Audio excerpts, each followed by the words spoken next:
Hi ihr Lieben, heute nähen wir zusammen den Pullover Hoodie Nafia. Das Schnittmuster und die Nähanleitung findest du unten in der Infobox. Starten wir los. Make a Mouth Sewing. Nähen mit der Maus. Der langärmelige Pullover kann mit Halsbündchen oder als Hoodie mit Kapuze genäht werden. Die Kapuze kannst du mit Ösen und einer Kordel verzieren. Außerdem hast du die Wahl zwischen einer Beuteltasche, keiner Tasche und zwei seitlichen Taschen.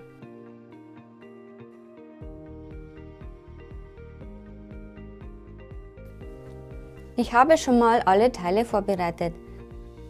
Das sind zweimal die Ärmel, die im Bruch zugeschnitten werden, und zweimal die Ärmelbündchen. Fügt hier außen herum 0,7 cm Nahtzugabe hinzu. Markiert euch auch die Ärmelknipse.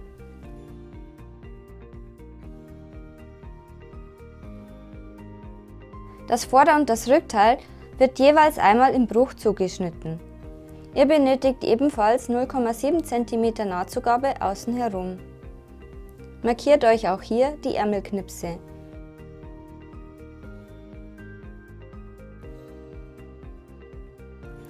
Die Saumbündchen werden zweimal mit 0,7 cm Nahtzugabe außen herum zugeschnitten. Die Bündchenlänge wurde mit einer Standardbreite von 0,8 berechnet. In den meisten Fällen passt das auch so. Manchmal kann es aber vorkommen, dass der verwendete Stoff viel elastischer oder nicht so elastisch ist. Schaut euch gerne das eingeblendete Video dazu an, wenn ihr euch unsicher seid mit eurem Bündchen. Die vordere Tasche wird einmal zugeschnitten. Füge auch hier 0,7 cm Nahtzugabe hinzu. Mögt ihr lieber seitliche Taschen, braucht ihr 4 Taschenteile. Zweimal die Taschenteile mit Rundung gespiegelt, zugeschnitten und zweimal die Taschenteile ohne Eingriff. Fügt auch hier außenrum 0,7 cm Nahtzugabe dazu und kennzeichnet euch die Knipse. Wenn du den Pulli mit einem dicken Sweatstoff nähst, würde ich die nicht sichtbare Innentasche mit der Rundung aus einem dünneren Stoff nähen, damit diese nicht so aufträgt. Bei dem Vorderteil muss dann ebenfalls die Aussparung der Taschen ausgeschnitten werden. Die Kapuze braucht ihr viermals, jeweils zweimal gespiegelt für außen und zweimal gespiegelt für innen. Fügt auch hier außen herum 0,7 cm Nahtzugabe hinzu. Übertragt auch hier die Knipse. Und wenn ihr eine Kordel haben wollt, die Position der Öse oder des Knopfloches. Optional könnt ihr auch eine Kordel einziehen. Dazu braucht ihr noch Ösen, Ösenpatches oder ein Knopfloch. Schön dazu finde ich auch Kordelstopper. Wenn ihr keine Kapuze haben wollt, könnt ihr euch stattdessen einen Bündchenstreifen zuschneiden.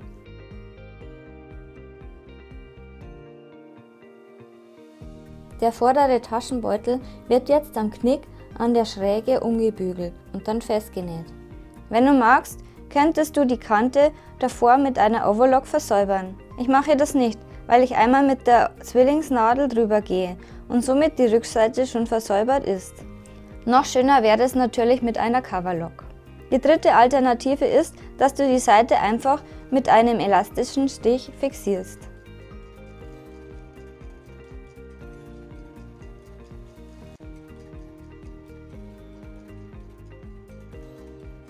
Die offene Kante darunter sollte von der Naht gut verdeckt werden.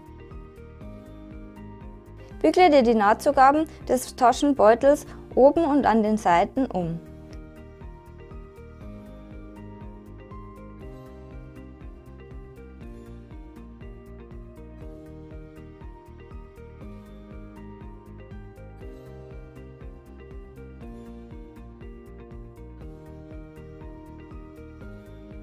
Stecke sie dann unten mittig bündig an und fixiere die zu nähenden Stellen mit Stecknadeln.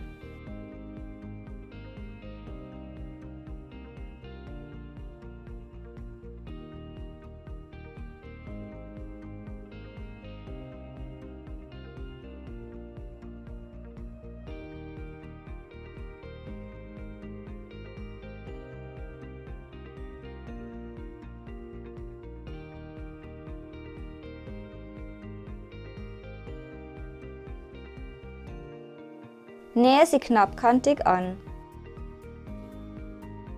Verriegle dabei den Nahtanfang und das Nahtende. Auch hier könntest du die Kanten davor noch versäubern, wenn du willst.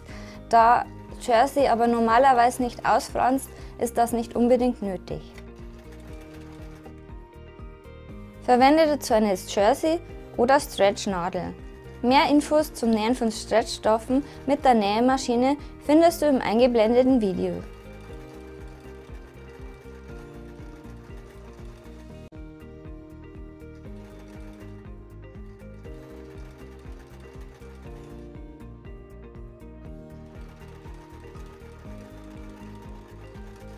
Wenn ihr lieber zwei seitliche Taschen statt einem Taschenbeutel haben wollt, geht ihr wie folgt vor.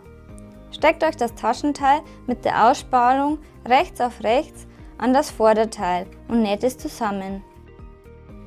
Ich nähe sie mit der Overlock zusammen. Wenn du keine hast, kannst du das auch mit der Nähmaschine machen. Wie das geht, zeige ich dir im eingeblendeten Video.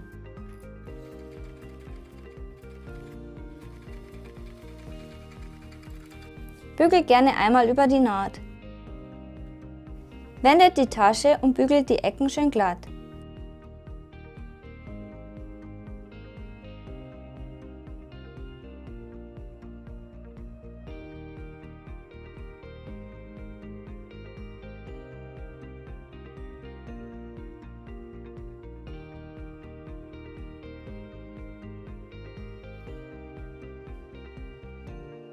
Wenn ihr wollt, könnt ihr die Rundungen knappkantig absteppen.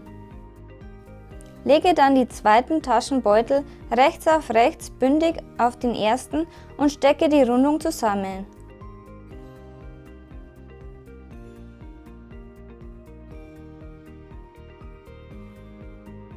Nähe die Rundung mit 0,7 cm Nahtzugabe zusammen. Achte dabei darauf, dass du nur die Taschenbeutel zusammennähst.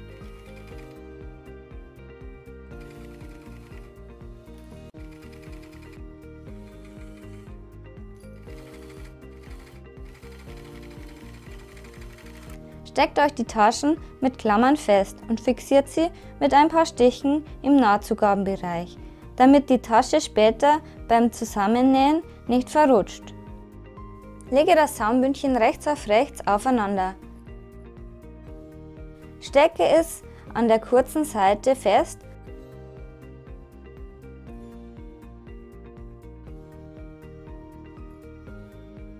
und nähe es mit 0,7 cm Nahtzugabe zusammen.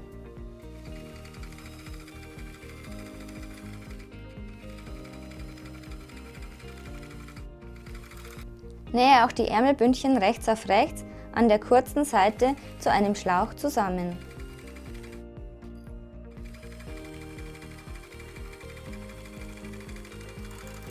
Lege das Rückteil rechts auf das Vorderteil und stecke es an den Schultern zusammen.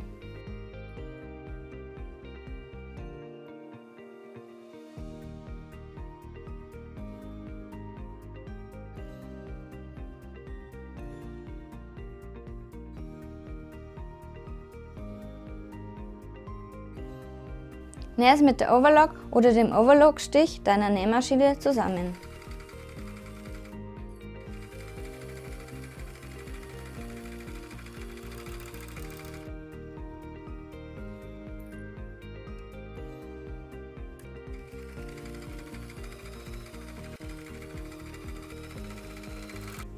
Als nächstes stecken wir uns die Ärmel rechts auf rechts an die Ärmelrundung.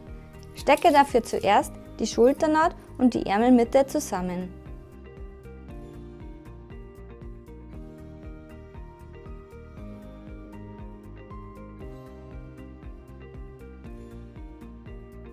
Die Knipse aufeinander und die Enden.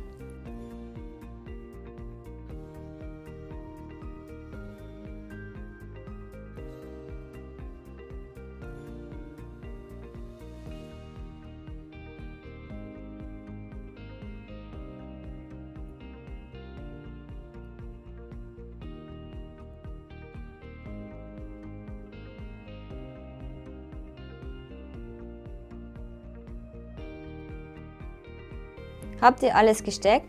Nähte die Teile mit 0,7 cm Nahtzugabe zusammen. Der Ärmel liegt dabei oben.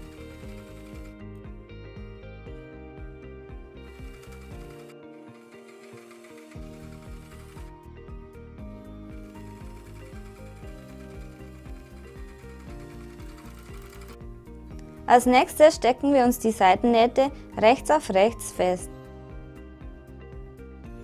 Achtet dabei darauf, dass die Nähte aufeinander treffen und die Nahtzugaben in verschiedene Richtungen schauen. Nähe auch diese mit 0,7 cm Nahtzugabe zusammen.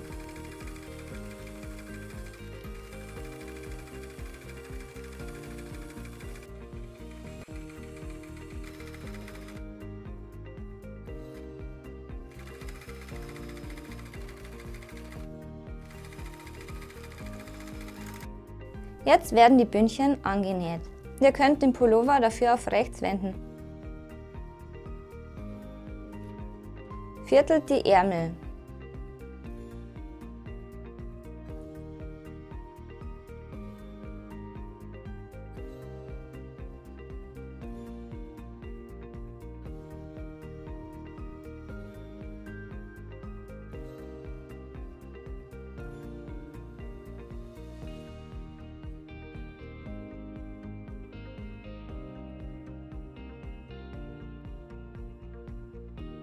Wendet das Ärmelbündchen ebenfalls auf rechts, und zwar so, dass es doppelt daliegt. Teilt auch dieses in 4 Teile.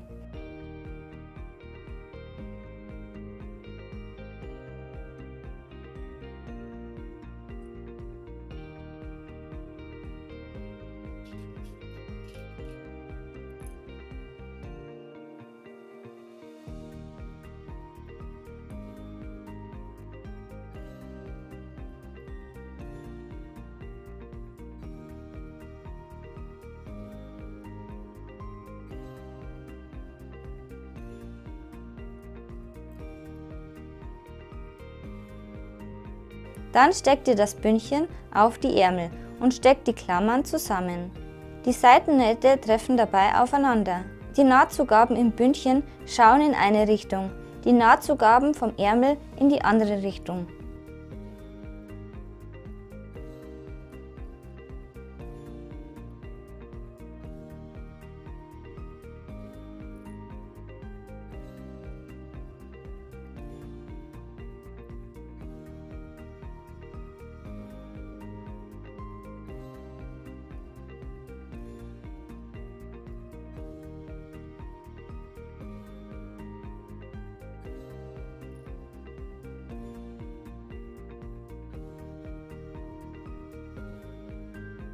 Nähe das Bündchen mit 0,7 cm Nahtzugabe an. Dehne dabei das Bündchen. Der Ärmel sollte ungedehnt angenäht werden. Das Bündchen liegt beim Nähen oben.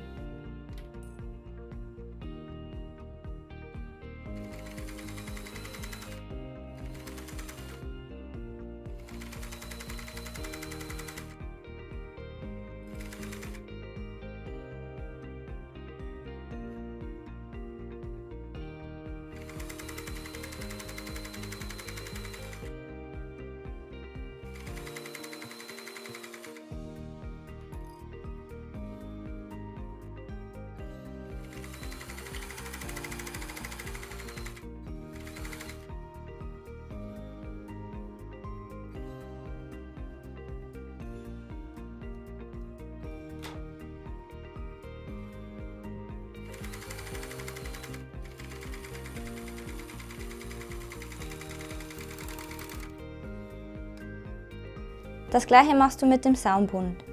Achte dabei darauf, dass der hintere Saumbund etwas länger wie der vordere ist. Wenn dir 4 Teile zu lange Strecken sind, kannst du das Ganze auch achteln. Zieht beim Nähen dem Bündchen Stoff. Der Ärmel, Saum und Hals bleibt dabei ungedehnt.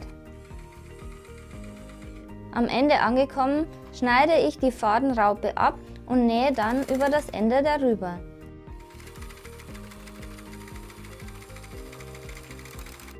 Legt die äußeren Kapuzenteile rechts auf rechts aufeinander und steckt euch die Kopfrundung mit Klammern zusammen.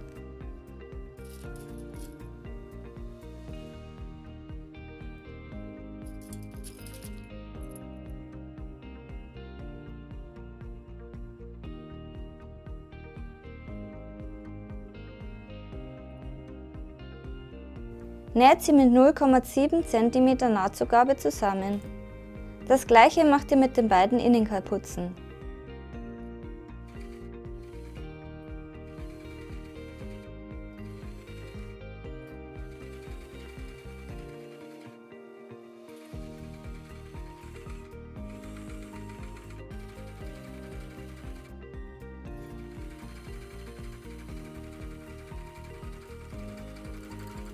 Wende die Außenkapuze auf rechts und stecke sie rechts auf rechts in die Innenkapuze.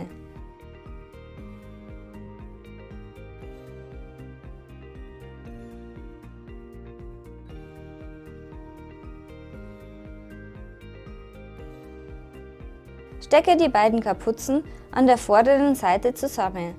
Achte dabei darauf, dass die Mittelnaht genau aufeinander trifft und dass die Nahtzugaben in zwei verschiedene Richtungen schauen, damit es nicht zu dick wird.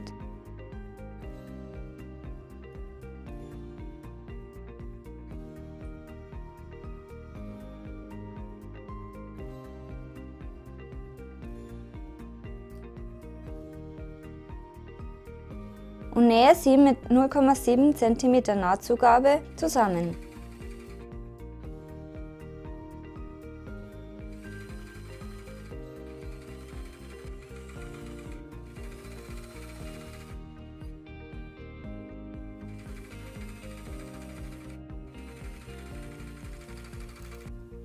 Als nächstes bügle ich mir alle genähten Kanten der Kapuze.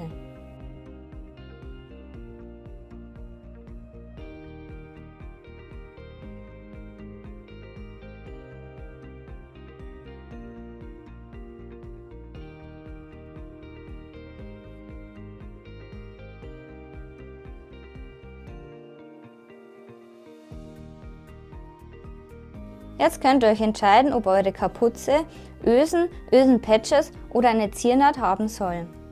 Wie ihr Ösen-Patches und Ösen macht, könnt ihr euch in einem separaten Video anschauen, das ich euch in der Infobox verlinke. Ich habe mich hier für Ösen-Patches entschieden. Messt jetzt vom Rand bis zur Mitte der Öse. Diese Breite messt ihr jetzt auf der anderen Seite.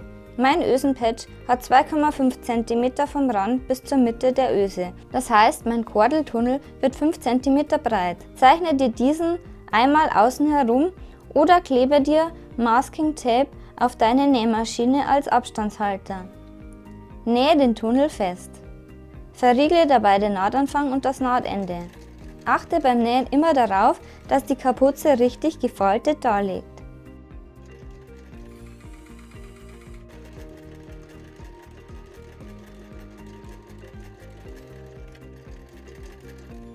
Bei einer Ziernaht würde ich den Tunnel nicht so breit machen. Meine Empfehlung hierfür wäre 1,5 cm. Dann steckt ihr die Kapuze rechts auf rechts aufeinander. Beginnt dabei an der hinteren Mitte. Die Knipse sollen an die Schulternähte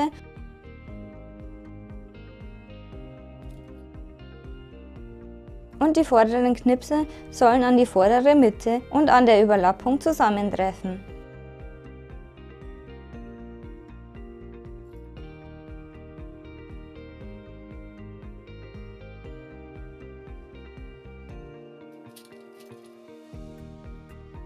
Näht einmal außen herum mit 0,7 cm Nahtzugabe.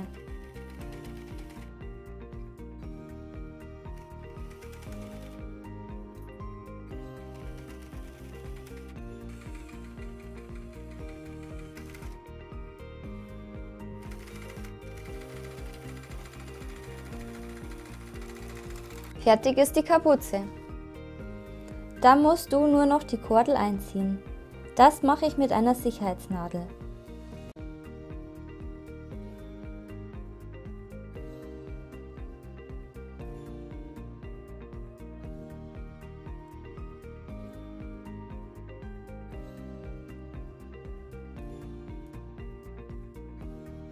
Verknote die Enden der Kordel oder macht einen Kordelstopper drauf. Wenn du keine Kapuze haben willst, dann kannst du auch ein Halsbündchen nähen. Dabei gehst du so vor. Steck das Halsbündchen rechts auf rechts an der kurzen Seite zusammen und näht es zu einem Ring. Wende es auf rechts und bügele es mittig.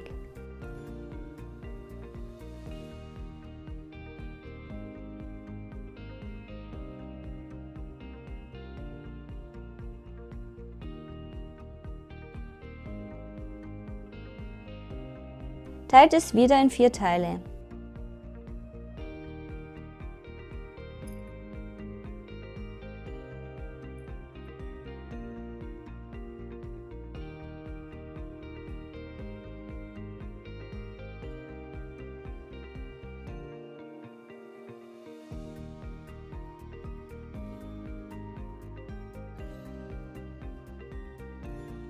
Teilt auch den Halsausschnitt in 4 Teile.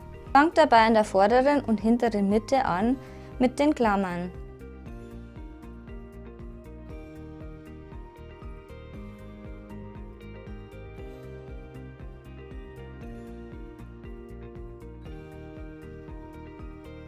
Ihr werdet sehen, dass die seitlichen Klammern nicht auf den beiden Seitennähten liegen. Das ist korrekt, da der vordere Halsausschnitt länger wie der hintere ist.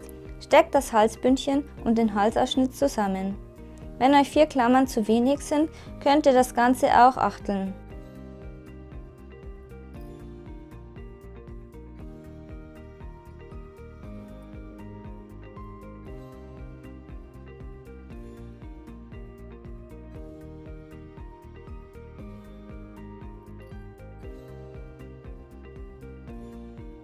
Ich fange jetzt an einer beliebigen Stelle an zu nähen und dehne dabei das Bündchen, bis es gerade auf dem Halsausschnitt liegt.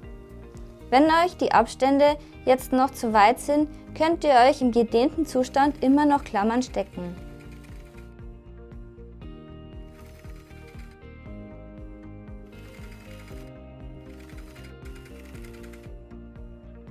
Um das Nähen etwas zu erleichtern, schneidet das Ende ab und näht ein Stück darüber. So wird die Naht gleich mit versäubert. Passt dabei auf, dass ihr die Naht darunter nicht verletzt. Bügelt dann die Naht flach.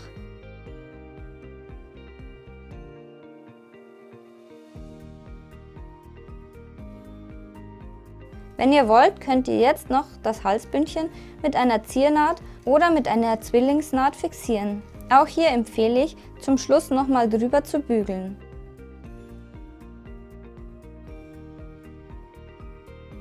Wenn du magst, kannst du hinten noch einen Schreberstreifen anbringen. Wie das geht, zeige ich dir im eingeblendeten Video. Und fertig ist der Pullover bzw. Hoodie Nafia.